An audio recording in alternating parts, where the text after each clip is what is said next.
Dans notre royaume, il y a ce qu'on appelle la loi de la ressemblance. Déjà notre roi lui-même, la Bible l'appelle l'image du Dieu invisible. Avoir l'image du roi, c'est une loi du royaume. C'est comme ça que vous allez voir l'apôtre Paul plusieurs fois, il revient sur le terme image.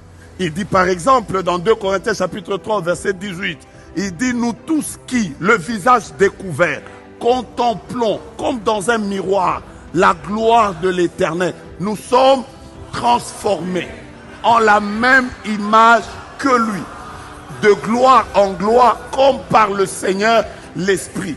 Dans notre royaume, tu t'appelles tel, mais quand les gens te regardent, ils ne doivent pas voir autre chose que l'image du roi. Car ceux qu'il a connus d'avance, il les a aussi prédestinés. Il les a prédestinés à quoi? À être semblables à l'image de son Fils. Bien-aimé, la Bible déclare que nous serons comme il est. Ne viens pas nous dire, moi je suis toujours comme ça. Moi on me connaît. Moi depuis longtemps, je suis impulsif, colérique. Je réponds toujours non. On n'a pas besoin de toi. Nous dans notre royaume, on veut voir l'image du roi. Quand tu vas aller n'importe où que tu seras, que les gens regardent ta vie, ils disent c'est Dieu grâce, mais l'image qu'il dégage, c'est l'image du roi.